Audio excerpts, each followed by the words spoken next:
Madame, Monsieur, bienvenue dans votre émission RDC Environnement, cette production de la rédaction de l'agence Galaxy Media consacrée aux questions environnementales et du développement durable. RDC Environnement, une couche d'ozone, un climat en bonne santé sont des conditions indispensables pour réaliser les objectifs du développement durable ODD. Le protocole de Montréal continue de protéger les populations et la planète. Faisons donc de cette journée internationale de la protection de la couche d'ozone une source d'inspiration pour rendre l'action plus ambitieuse dans le secteur du froid au sommet de l'action pour le climat et au-delà. Ce sont là les propos du secrétaire général de l'ONU, Antonio Guterres, prononcés lors de la célébration le 16 septembre 2019 de la Journée internationale de la protection de la couche d'ozone. Cette émission sera consacrée en grande partie à cette célébration.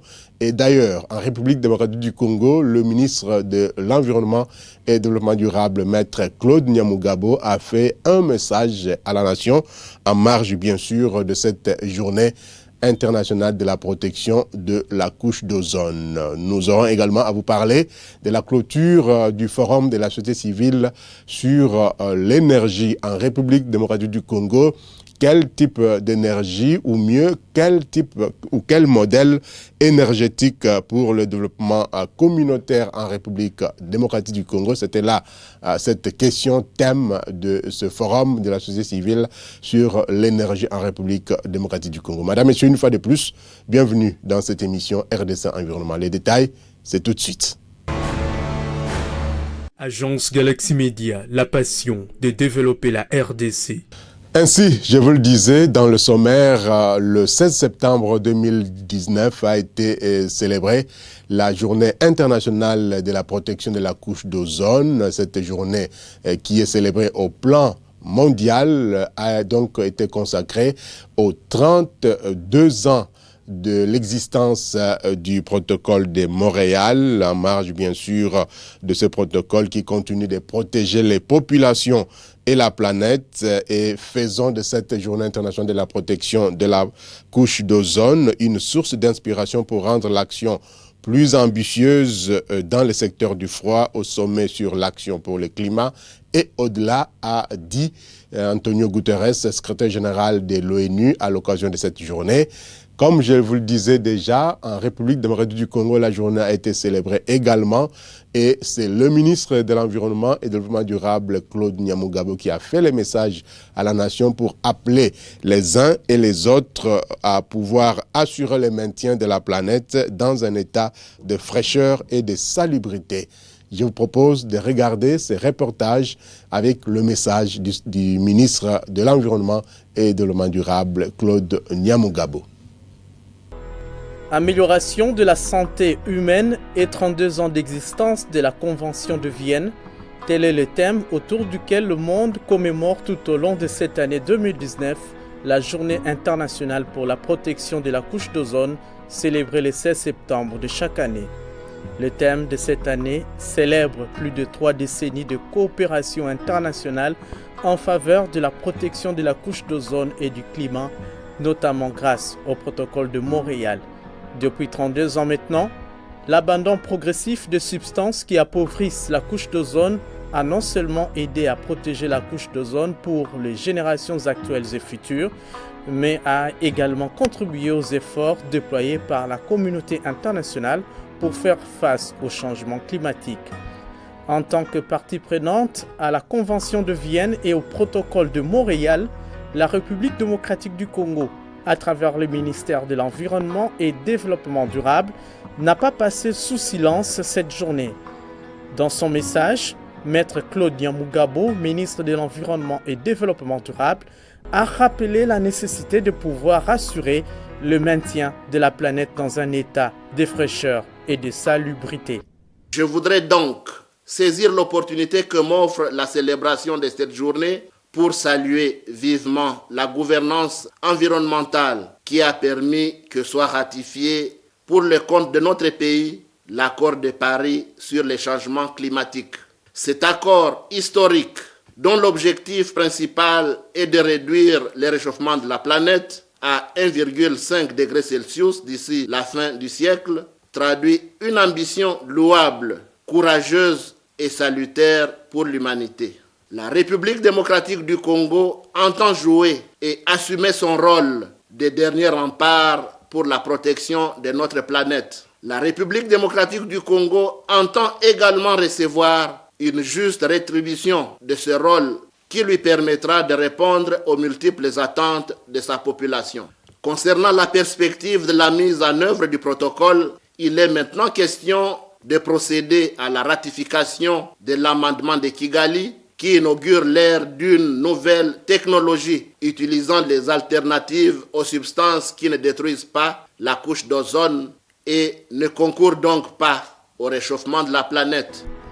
À en croire les scientifiques, la dernière évaluation scientifique de l'appauvrissement de la couche d'ozone réalisée en 2018 démontre que certaines parties de la couche d'ozone se sont rétablies à un rythme de 1 à 3% par décennie depuis 2000.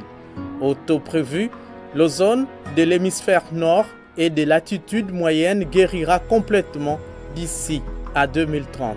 L'hémisphère sud suivra dans les années 2050 et les régions polaires d'ici à 2060. Les efforts de protection de la couche d'ozone ont également contribué à la lutte contre les changements climatiques en évitant les émissions d'environ 135 milliards de tonnes d'équivalent en dioxyde de carbone entre 1990 et 2010. S'y référant, le ministre Nyamugabo lance un vibrant appel aux uns et aux autres.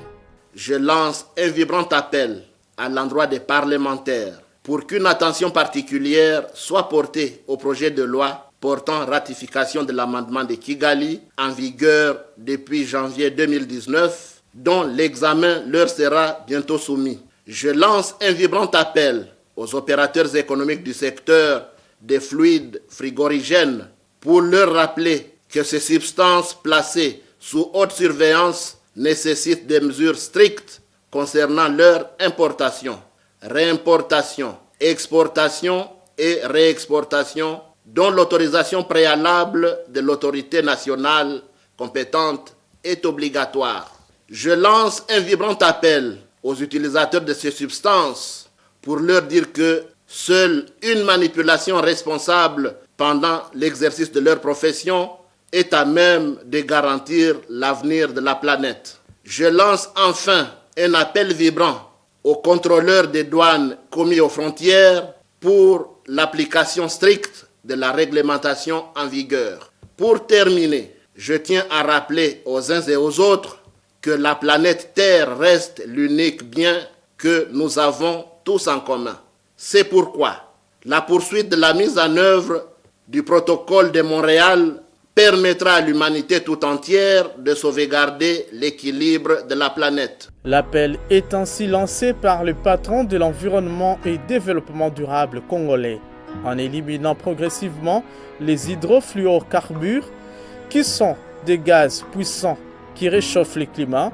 L'amendement de Kigali peut éviter jusqu'à 0,4 degrés Celsius d'augmentation de la température mondiale à la fin du siècle, tout en contribuant à la protection de la couche d'ozone. En cette journée internationale de la protection de la couche d'ozone, le monde peut alors célébrer ce succès. Voilà, Claude Nyamugabo qui appelle donc les uns et les autres de pouvoir assurer le maintien de la planète dans un état de fraîcheur et de salubrité. Et il faut donc penser à tout ce que le ministre a dit, à tous les appels qu'il a lancés aux uns et aux autres pour, n'est-ce pas, que nous ayons une planète vivable, une planète où il fait beau vivre. Comme je vous le disais, le secrétaire général de l'ONU, Antonio Guterres, a fait également un message au monde en marge de cette journée internationale de la protection de la couche d'ozone. Quel est le contenu de son message? Je vous laisse le découvrir dans cette lecture de notre confrère Michel Wangilokwa. La semaine prochaine, le siège de l'Organisation des Nations Unies à New York accueillera le sommet sur l'action pour le climat, dont l'objectif est d'accroître considérablement la motivation de la communauté internationale dans la lutte contre l'urgence climatique. Cette nouvelle année de canicules, d'orages extrêmes et de perturbations climatiques sans précédent nous montre que nous n'avons d'autre choix que d'agir avant qu'il ne soit trop tard. Alors que nous nous préparons pour cette réunion déterminante, nous devons garder le protocole de Montréal à l'esprit car il est à la fois un exemple inspirant de la façon dont l'humanité est capable d'agir de concert pour relever un défi mondial et un instrument clé pour faire face à la crise climatique de notre époque. Dans le cadre de ce traité international, les Nations Unies se sont employées pendant 32 ans à réduire les recours aux produits chimiques qui appauvrissent la couche d'ozone abondamment utilisée dans l'industrie du froid. En conséquence, la couche d'ozone qui protège des effets nocifs des rayons ultraviolets du soleil est en voie de guérison. Le protocole de Montréal peut avoir une incidence tout aussi importante sur les changements climatiques grâce à son amendement de Kigali ciblant les hydrofluorocarbures, ces puissants gaz qui contribuent au réchauffement climatique et sont encore utilisés comme frigorigènes. Leur élimination pourrait réduire de jusqu'à 0,4% des réchauffements de la planète en ce siècle. L'industrie crée de nouveaux appareils pour remplacer les hydrofluorocarbures et il est tout aussi essentiel d'améliorer les rendements énergétiques de ces appareils afin de réduire leur impact sur le climat. Le protocole de Montréal a été une réussite en raison du soutien unanime qu'il a reçu à l'échelle mondiale. Je félicite à cet effet les 81 nations qui ont ratifié l'amendement de Kigali et encourage toutes les autres à faire de même. Comme nous nous concentrons à juste titre nos énergies sur la lutte contre le changement climatique, nous devons veiller à ne pas négliger la couche d'ozone et rester vigilants face à la menace que représente l'utilisation illégale des gaz qui appauvrissent la couche d'ozone. La détection récente d'émissions de gaz de ce type, le CFC-11, nous rappelle que nous devons maintenir en place les systèmes de surveillance et de signalement, améliorer la réglementation et renforcer son application. La mise en œuvre de l'amendement de Kigali sera au cœur de l'action climatique. Il est impératif que tous les pays mettent au point des plans d'action nationaux pour le secteur du froid afin de produire des systèmes frigorifiques qui soient à la fois efficaces et durables et permettent d'assurer des services vitaux comme la conservation sûre des vaccins et des produits alimentaires. À cette fin, l'industrie doit prendre des mesures concrètes et renforcées. Ces projets ne pourront devenir réalité sans que les grandes entreprises mondiales ne prennent l'initiative dans ce sens. Une couche d'ozone et un climat en bonne santé sont des conditions indispensables pour réaliser tous les objectifs de développement durable. Le protocole de Montréal continue de protéger les populations et la planète. Faisons de cette journée internationale de la protection de la couche d'ozone une source d'inspiration pour rendre l'action plus ambitieuse dans le secteur du froid au sommet sur l'action pour le climat et au-delà. Voilà, c'est ce qu'on pouvait donc dire en substance qu'une couche d'ozone et un climat en bonne santé sont donc indispensables ou des conditions indispensables pour réaliser les objectifs de développement durable et le protocole de Montréal qui continue donc de protéger les populations et la planète. Il faut que chacun de nous puisse faire le maximum pour chercher à atteindre les objectifs de développement durable. Déjà à l'horizon 2030, il faut que la République démocratique du Congo puisse également se dire qu'elle a atteint autant d'objectifs. Ils sont au total 17. Il y a la lutte contre la pauvreté, il y a l'accès de tous à l'eau, à l'énergie, il y a également la lutte contre les changements climatiques.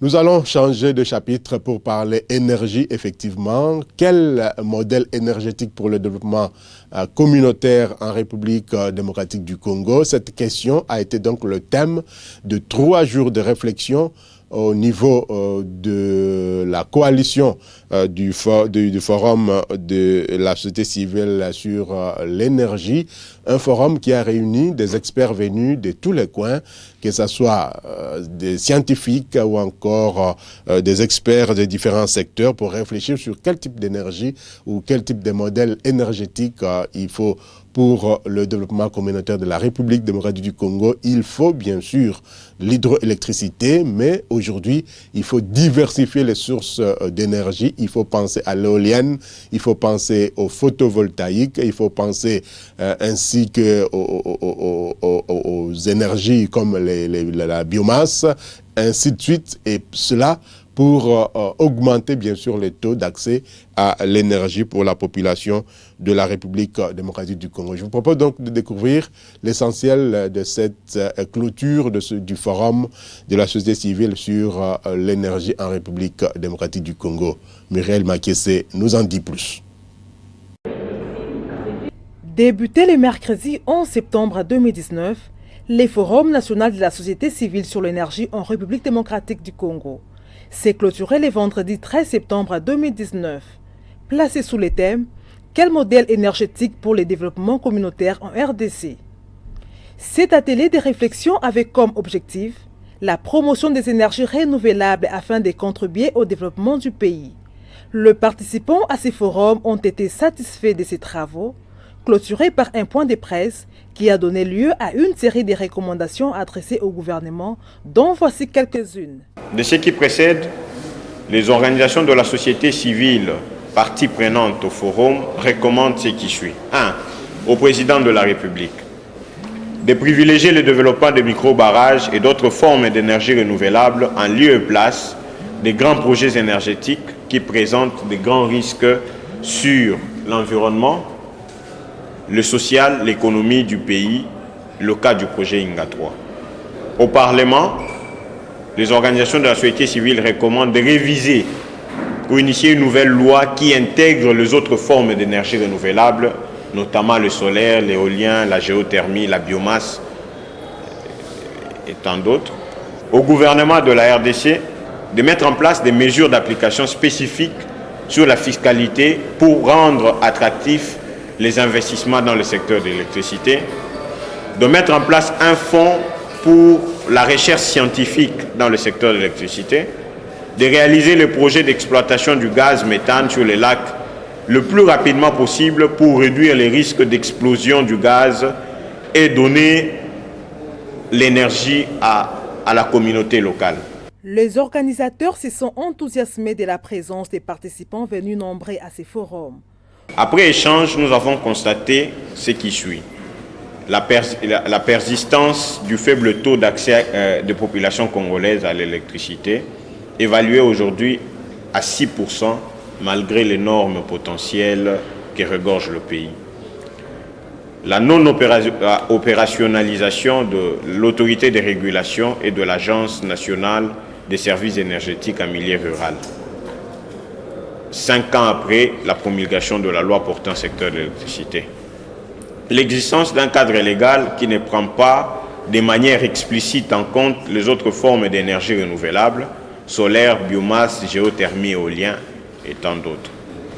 L'existence d'une planification et d'une politique nationale énergétique inadaptée.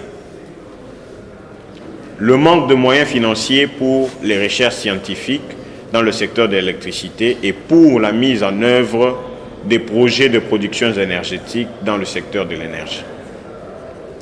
L'existence des incohérences pour les données sur le potentiel énergétique. L'absence d'une bonne gouvernance des projets énergétiques, le cas de projets SAPMP et PMDE.